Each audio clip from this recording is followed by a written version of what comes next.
Well, I'm Sean. If we haven't had the pleasure of meeting, I'm super pumped to be hanging out with you guys tonight. I'm feeling good tonight. How you guys feeling? Y'all feeling all right? Can we just give it up for worship one more time? Is that awesome or what? I was backstage just getting it. And I don't know if maybe I'm feeling good because of tonight or all that God's done over the past 2 weeks. I never want us to miss out on celebrating what God is doing here. And so I don't know if you guys have noticed this. So let me recap for you, okay? 2 weeks ago, what happened? Tell me. Wild Night. Come on, who was at Wild Night? Yeah. Wild Night was wild, right? It was insane. We had a car smash. Anybody smash a car?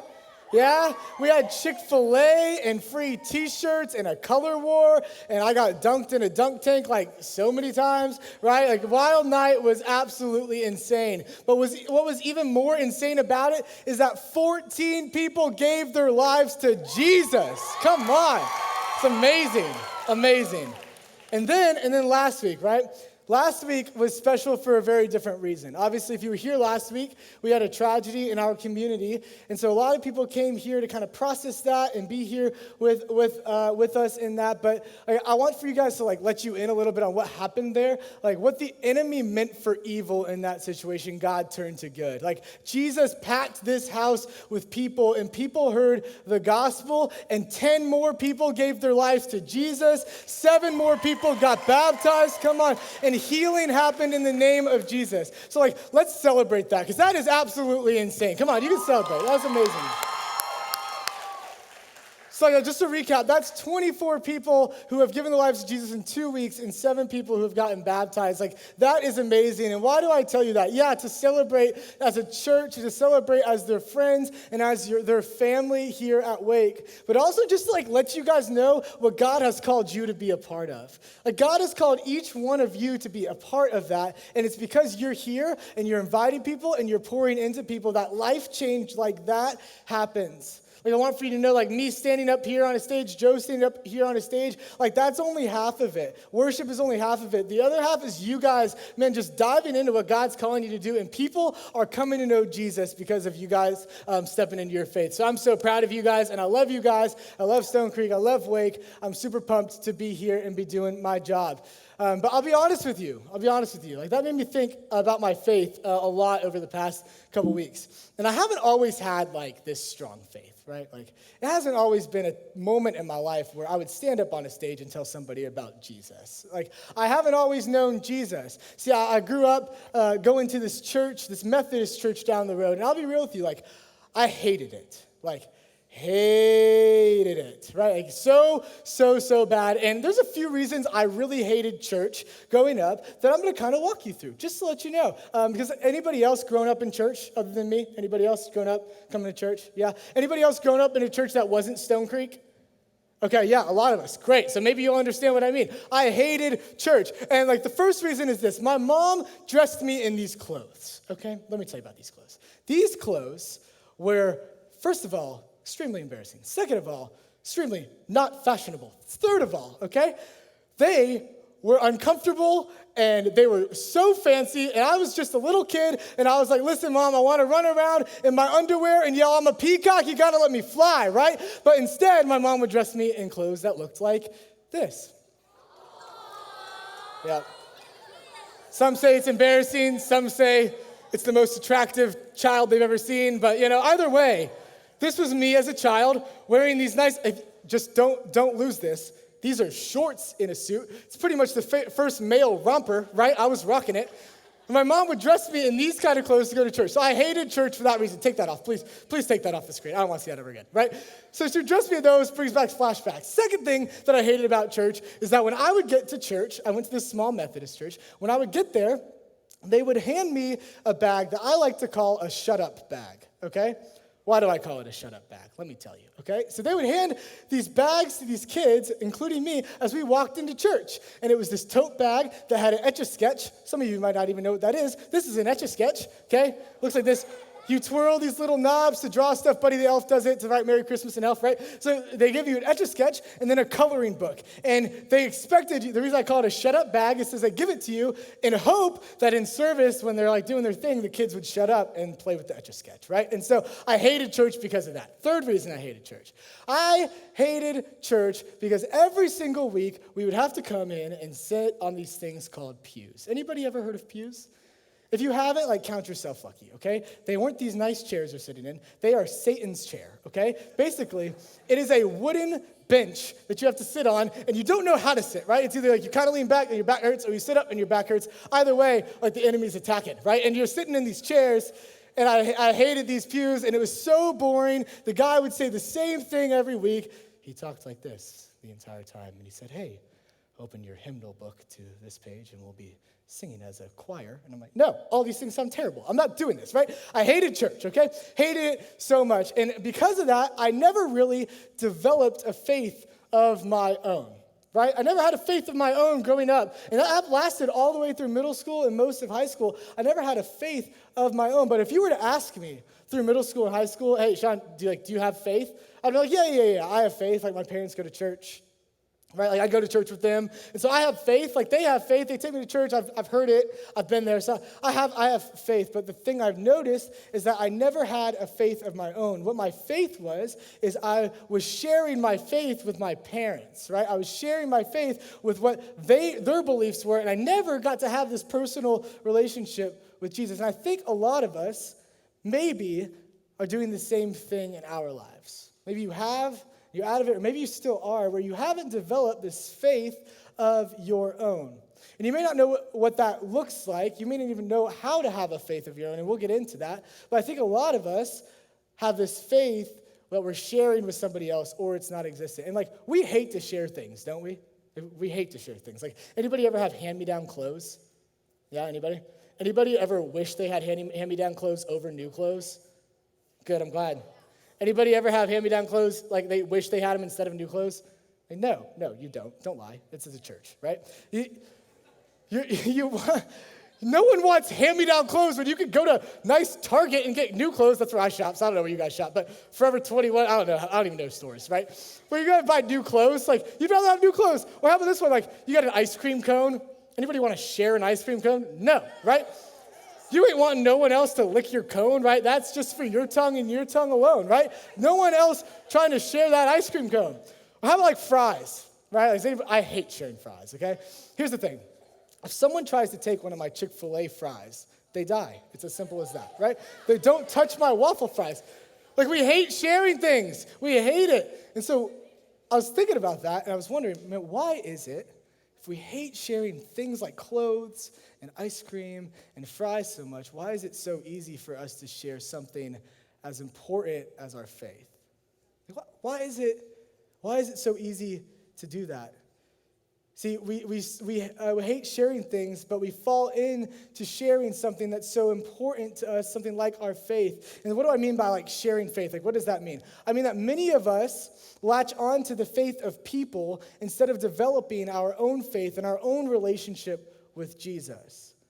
And so John is this guy in the Bible. He talks more about this in John, the book of John, which is the fourth gospel, chapter 8. It says this. So this is an instance where Jesus is talking to these people group called the Israelites, right? So Jesus said to the Jews who had believed in him, if you abide in my word, you are truly my disciples, and you will know the truth, and you will set you free. He says, if you abide in my word, if you abide in my word, you are truly my disciples. He's not saying, hey, if your friend abides in my word, then you are truly his disciple. No. If you abide in his word, you are truly his disciple. See, what Jesus is saying here is that we are meant to have a faith of our own. We're meant to have a faith of our own. And I'll be honest, it wasn't until my junior year of high school until I really started to develop this faith, what this faith of my own looked like. And my life changed forever. You see, Jesus is calling each of us to have a personal faith, not another person's faith. He's calling each of us to have this personal faith, not another person's faith. See, like I said, many of us may have the same faith as our parents. Like maybe you grew up in church like I did, and your parents brought you to church every single week, and you got to go to Sunday school with them, and they taught you things at home. They read your Bible with you, and you learned things. And so your entire life, maybe you've been like, hey, like I have faith. I have faith. But like these promises of how God's been moving in their life, you haven't experienced those, and you don't know why. But maybe it's because you haven't developed your own faith, your personal faith. Or maybe you haven't grown up in church, and you came here to Wake, a friend invited you to come to Wake, and you've just been latching onto their faith. Like, hey, I'm going to come to Wake. I'm going to come experience what God's doing here. Like, it's cool. It's really fun. I don't really know what's going on all the time, but it's awesome. And but I'm just going to lean into their faith. But I wonder, they say it's amazing. It's changed your life forever. It's kind of just like a night for me. Maybe it's because you've never developed your own faith, your own personal walk with Jesus. See, what happens when we share our faith with people is that we don't create a faith that's going to last. Right? Because maybe, hopefully not, but you've probably experienced that people fail, right? People fall short. And so if we base our faith in someone else's faith or in something else or in somebody else, they're going to fall short. And when they fall short, when they fail, it might cause us to fall out of our faith, fall out of our belief with God. When they start to doubt, it may cause us to start to doubt as well. If they doubt, then it can't be real. God can't be real. But if your faith is in something that lasts, if your faith is in the hope of Jesus, then it's immovable. It's never going to move. And God's calling us to have a faith of our own, a firm foundation for us to stand on. And then he says that he is the truth. He says that the truth, which is Jesus, Jesus is the truth. And when we say yes to the truth, we say yes to Jesus, this truth will set us free. So he tells the Israelites, hey, listen, the truth will set you free. And instantly the Israelites get a little bit confused, and this is what they say. Check this out. They answered him, we're the offspring of Abraham and have never been enslaved to anyone. How is it that you say you will become free? They're like, bro, what are you talking about? And Jesus answered them, truly, truly, I say to you, everyone who practices sin is a slave to sin. The Israelites are like, hey, bro, you don't get it. I don't understand. You're talking about how I need to be free. What do I need to be free from? I've never been a slave. I've never been captive to something. No one's ever held me down and said, hey, until you put faith in Jesus, you can't get up, right? That's never happened to me. I've never been a slave. I don't know what that feels like. My life's good. I'm wandering. I'm getting to hang out with my friends every day. I'm cool. I don't need saving. I don't need rescuing. And maybe some of you tonight have a similar thought, as we're talking about having our own faith, you're thinking to yourself, hey, Sean, I don't need saving. My life's pretty good, right? I'm doing okay. I've got good grades right now. It's the beginning of the year. I haven't had time to fail anything. And my friends are good. My family's going really well. I'm doing okay. I've never been, I don't know what, you're talking about slaves. I don't know what it means to be a slave. It's 2019. I live in Alpharetta, Georgia. No idea what that means, right? You're I've never felt trapped in anything. I don't understand what all of that can mean. I'm good. I'm good. But then Jesus responds to them. He says, hey, no. What you don't understand is that all of us are slaves to something. Each one of us are slaves to something, and that something is sin. We're born into sin. We're born into this thing that separates us from God, these desires we have that are against God's will for us, and we're born in to sin, and all of a sudden we start pursuing that and we become captive to sin. And so that's why Jesus comes and he dies on the cross for us so that we can have life, right? And now we don't have to be captive to this sin anymore. But a lot of us stay there. A lot of us stay in this place, in this cycle of sin, even though there's a way out. And I think what Jesus is saying right there is the root of where we're at. The root of our bondage, the root of our slavery is this fear. I think a lot of us have a lot of fear. Fear to break out of sin, fear to get uncomfortable and go to somebody for help, fear for accountability, fear to let somebody walk in it with you.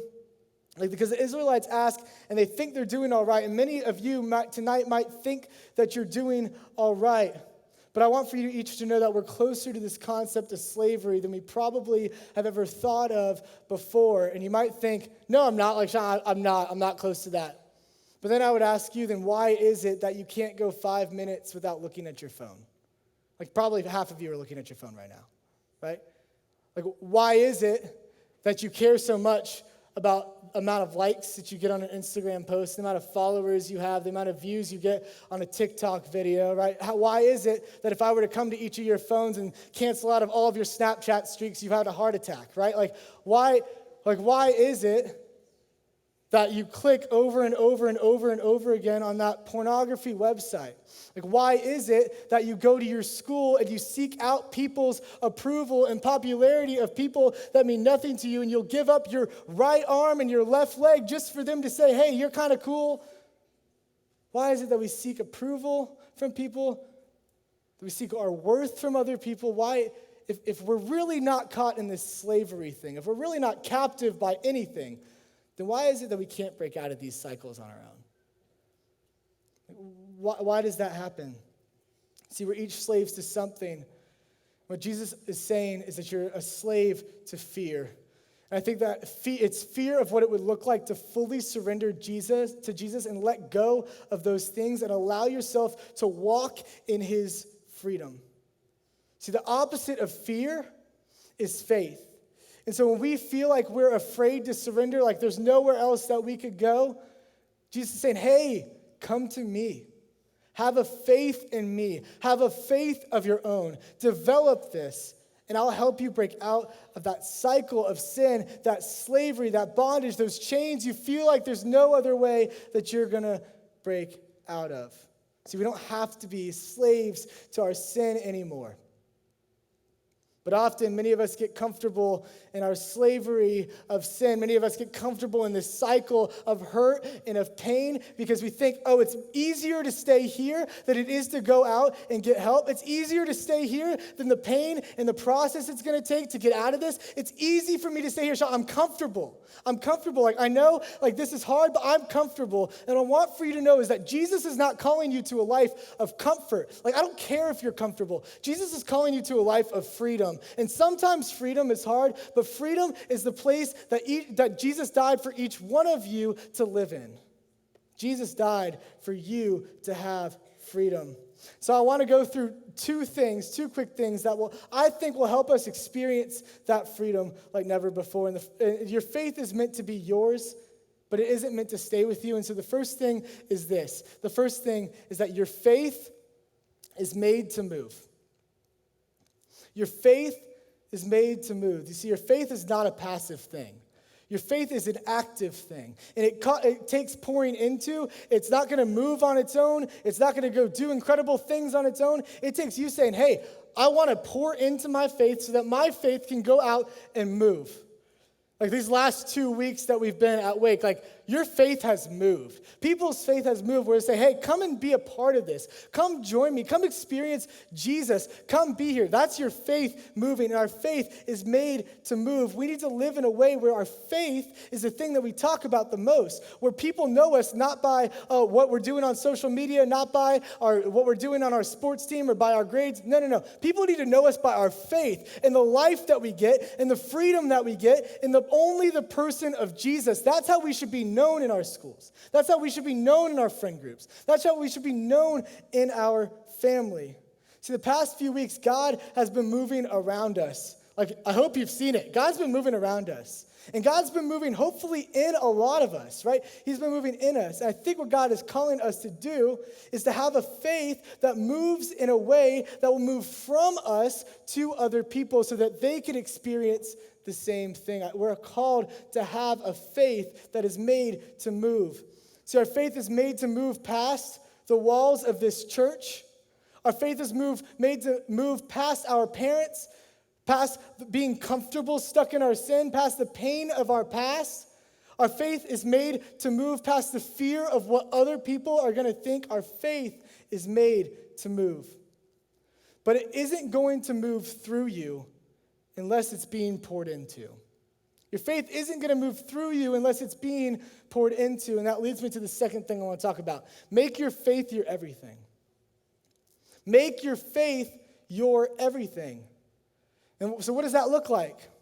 It looks like centering literally every part of your life around your faith. It looks like waking up in the morning and saying, hey, like before I do anything else, I'm going to let God pour into me. I'm going to read my Bible, or I'm going to pray, or I'm going to read a devotion, or I'm going to listen to worship music, whatever it is. It looks like in the middle of the day when you're having that really stressful moment in class, instead of freaking out and stressing out and trying to handle that on your own or pushing it down, be like, hey, God, like, I need help. Could you give me some peace right now? Like turning to your faith. Or maybe it's like an awesome moment, like you're doing really well, and you're like, God, like, thank you. Like, praise you. You're awesome. You're faithful. Thank you for what you're doing. And then like faith, like your faith should be so strong that at the end of the night, the last thing you think about is your faith, your relationship with Jesus, your walk with God, where maybe you pray, maybe you journal, maybe you read your Bible, maybe you listen to worship music, maybe you talk to a friend about Jesus. Our faith should be the center of everything that we do every day. See, Jesus has this desire for you to wake up and know that your faith is the only thing that can cast out fear. Your faith is the only thing that can cast out this bondage, these chains you feel like you've been holding on to for a long time. Your faith is the only thing that can get you to freedom. Your faith, Jesus, is the only one who can be a foundation when your world gets shaky. Like when things are going on really hard, you don't know what's going on in your lives.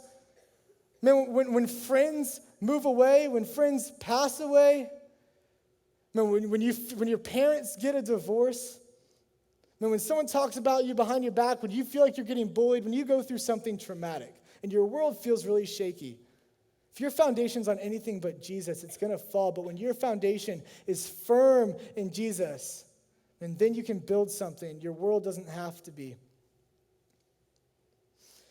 See, but before faith can move to others, we need to move into a personal relationship with Jesus. Before we can go out and make this massive impact with our faith, we first have to have a faith of our own and have a personal relationship with Jesus. We need to move from death to life, from slavery to freedom. And Jesus finishes up in John 8 talking about this. He says this, "The slave does not remain in the house forever. The Son remains forever." I'm going to read that again. "The slave does not remain in the house forever. The Son remains forever. So if the Son sets you free, you will be free indeed." See, Jesus drops this truth bomb on the Israelites. He's saying, hey, he's saying, bro, listen, each one of you, like I don't care if you feel like you're not a slave to sin. I don't feel like you're not a slave to anything, like you don't need freedom. Like, let me drop some truth on you, okay? You are a sinner. Each one of you is a sinner. You each born into sin. I was born into sin. Each one of you was. The Israelites were born into sin. He's like, hey, listen, Israelites, you've fallen short, right? You're going to experience hurt. You're going to experience pain. You're going to fall and like be attracted to the desires of this world. But listen, you don't have to stay there. Let me give you some good news. You don't have to stay there. I am going to take that cross so that you can have freedom, and the truth will set you free. See, in the house of God, when you have a faith in Jesus, when you put your full surrender to Him, put your full faith in Him, there is no slave. That's not even a word that's in his vocabulary anymore. There's only son and there's only daughter. There's only freedom in the house of God. And that's what he's inviting each of you to step into, to have a faith of your own and to experience the freedom that he died for you to have. You see, students, Jesus personally died on the cross so that we could have a personal relationship with him. Jesus personally died on the cross so that we could have a personal relationship with him. Like I said at the beginning, I grew up not having a faith of my own. Like I fell away from church after that whole experience. I fell away from Jesus. And it wasn't until my junior year of high school that I began to develop a faith of my own. And I want to kind of tell you about that moment for me. I want to kind of tell you about what that day looked like for me. You see, I was in high school, and I remember this guy came up to me and asked me and said this to me. He said, "Sean, I'm going to be honest with you right now. Your foundation is not stable." I was like, I don't even know what that means. Like, what are you talking about? He's like, your foundation, it's not stable. Like, I know that your foundation is in partying. I know your foundation is in popularity. And your foundation is in the comfort of your life. But your foundation isn't stable. And when your world gets shaky, that's going to fall. But let me tell you about this guy named Jesus, who can be a firm foundation in your life. So when your world gets shaky, your foundation will still be there. And it was in this moment that I remember, thinking about my life, and for the first time having this urgency to be like, wait a second, my foundation isn't stable. Like, I remember yesterday, like, my friends were different than they are today. Like, it's not stable. But there's this God who never changes, and he could be my foundation. Like, what does that mean? I don't even understand what that is, but like, that's kind of a foundation that I want. Like, what would that look like in my life? And then I remember the same person asking, hey, like, what's holding you back? Like, what's holding you back? Man, what's holding you back from experiencing Jesus? I was like, dude, you don't understand.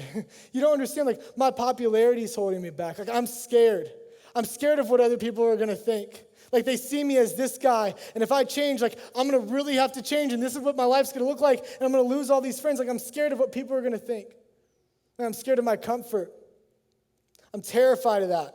Like, I'm terrified to have to surrender my plans. Like, I like my plans. My life, I like my life. I'm scared to have to, like, surrender that to him and fully, like, walk with him to experience his freedom. Like, I'm terrified of that. I want my comfort.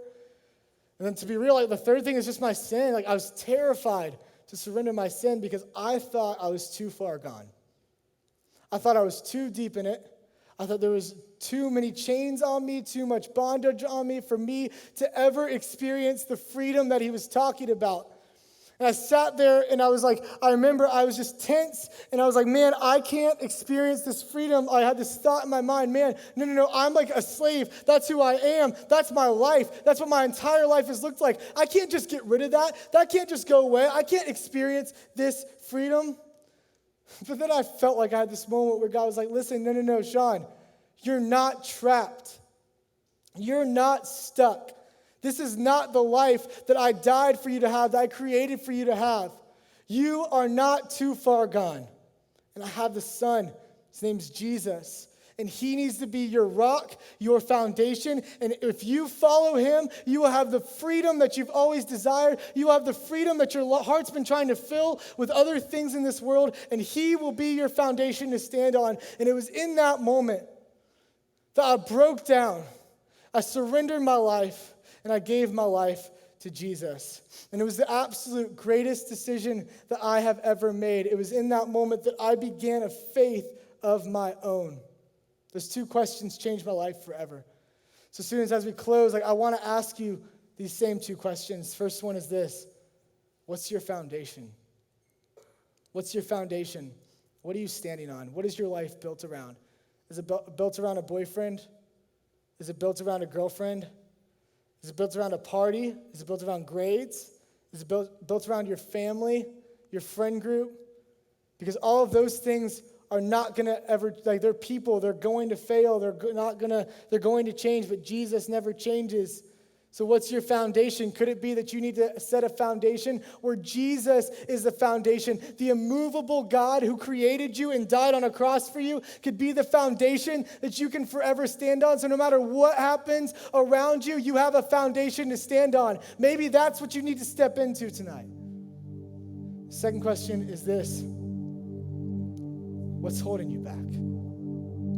Maybe you've been coming to Wake and you've heard this message that you need Jesus. We're not afraid to tell you. Maybe you've heard that and you're like, not yet. What's holding you back? Because for me, man, it was this popularity and this comfort, and I thought I was too far gone. Like, is it for you? Like, are you scared of what other people are going to think? Are you scared of what your life's going to look like, how it's going to look different? Are you scared of your comfort? Having to step out of a sin that you're comfortable being in, but you know isn't good for you. Having to step out of a lifestyle that you know you're comfortable in, but that's not what God has for you. Are you scared of that? Or do you think, maybe like I did, do you think you're too far gone? Do you think like there's no way God could love you and die for you and give you freedom? Is that you? Because I'm here to tell you tonight that those are lies and that the God of the universe sent his son to die on a cross so that each one of you could have life. And this isn't a life of slavery. This isn't a life of feeling trapped. This isn't a life of bondage. This isn't a life of anxiety. This isn't a life of insecurity. This isn't a life of feeling like you have no one to turn to. No, Jesus died so that you could have a life of freedom. And tonight it's time to step into that. Like, I'm gonna lay all my cards on the table right now, be completely honest and open with you. Like, you guys need to surrender to Jesus and live the life of freedom that he died for you to have. You don't need to hold it back anymore. Yeah.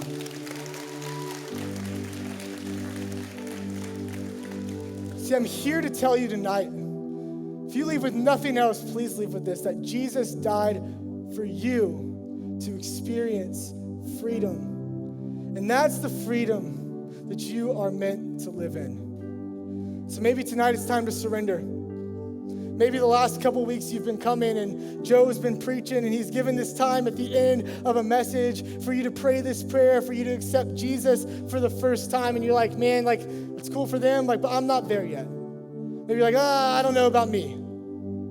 There's this one little thought holding you back. What would it look like to say, hey, no, not tonight. Tonight's going to be my moment. Tonight's going to be the night that I say, no, I choose freedom. Tonight's going to be the night where I say, hey, no, I choose Jesus, and I choose a foundation to stand on. And so what we're going to do is I'm just going to give you a chance to respond to that. And I'm just going to give you a chance to step into freedom and make tonight a moment that you'll remember for the rest of your life. I'll never forget November 13th of 2013 when I gave my life to Jesus. That will be a date that is written in my heart forever because it changed how I live, and now I have freedom in my life. And maybe today, I don't even know today's day, maybe September 4th, 2019 is that day for you. So what I'm going to do is I just want everyone to close their eyes, bow their heads. And if that's you, if you're tired of feeling trapped, if you're ready to step into the freedom that Jesus died for you to have, would you just pray this prayer with me? Jesus, I love you. And I know that you died for me. You died so that I could have freedom. Lord, you died so that I could have life. And tonight I'm here to tell you, Jesus, I'm done running. I'm done. I'm ready to step into that freedom that you have for me. And so tonight I want to surrender to you. I want to place my faith in you. I believe that you are who you say you are. I believe that you died on a cross for me. I believe that you rose from the grave so that I could have life. And I'm ready to step into that freedom.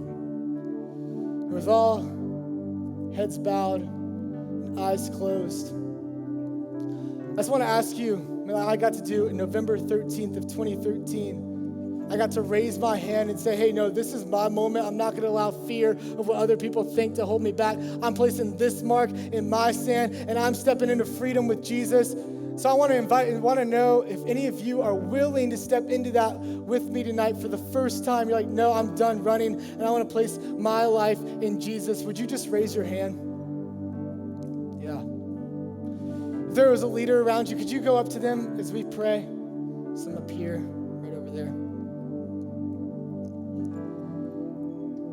Let's just pray together in celebration that there are more people that are no longer in bondage, no longer in slavery, but they are free from their sin to have freedom in Jesus. Jesus, we love you. I'm so grateful for you. I cannot believe that you sent your son, Father, to die for me, to die for each one of these girls and these guys in this room right now so that they don't have to be trapped. Don't have to be trapped in their hurt anymore, in their pain anymore, in death anymore. But no, we get to experience life in you. And so I'm so grateful for you, Jesus. I'm so grateful for the life that you give us, that we get to have a faith of our own, a personal relationship with you because you died for us. So Lord, we just love you. I'm so grateful for you. It's in your beautiful name that we pray.